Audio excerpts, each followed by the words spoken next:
అవిభక్త కవలలు Veenavani operation విషయంలో మళ్లీ ఆశలు చిగురిస్తున్నాయి. వారిని విడదీస్తామంటూ వారం కిందటే ఆస్ట్రేలియా వైద్యుల బృందం ముందుకు రాగా ఇప్పుడు అమెరికా డాక్టర్లు కూడా సంసిద్ధత వ్యక్తం చేస్తున్నారు.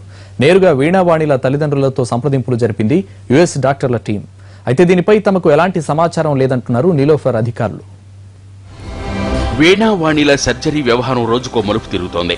మొన్నటి వరకు సంరక్షణ బాధ్యత ఎవరిదనే విషయంలో గందరగోళం నడిచింది.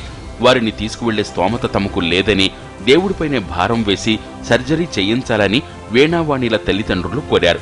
అటు పిల్లలిద్దరూ యుక్త వయసుకొచ్చారు కాబట్టి ఇక వారిని తమ ఆసుపత్రిలో ఉంచుకోలేమంటోంది నీలోఫర్ యాజమాన్యం. అయితే ఇప్పుడు శస్త్రచికిత్స చేసేందుకు అమెరికా డాక్టర్ల బృందం ఆసక్తి చూపుతోంది.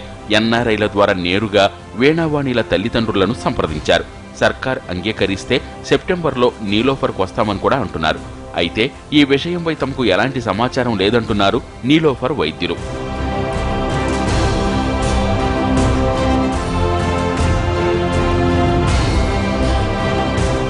అటు వారం క్రితమే శస్త్రచికిత్స చేసేందుకు ఆస్ట్రేలియాకు చెందిన వైద్య బృందం ముందుకొచ్చింది.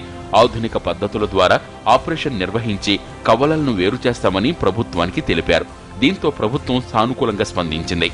శస్త్రచికిత్స ఖర్చును భరించేందుకు ప్రభుత్వం సిద్ధంగా ఉందని రాష్ట్ర వైద్య ఆరోగ్య మంత్రి లక్ష్మారెడ్డి ప్రకటించారు. ఈ విషయం ఇంకా ఎటూ తేలకముందే ఇప్పుడు అమెరికా డాక్టర్లు కూడా ముందుకొచ్చారు. వీణావాణిల ఆపరేషన్ చాలా క్లిష్టమైంది, విడదీస్తే ప్రాణాలకే ముప్పని ఇప్పటికే మన ఎయిమ్స్ వైద్య బృందం తేల్చింది. దీంతో సర్జరీ ప్రయత్నాలను విరమించుకున్నారు. అయితే ఇప్పుడు మళ్లీ విదేశీ డాక్టర్లు క్యూ కట్టడం ఆసక్తి రేపుతోంది.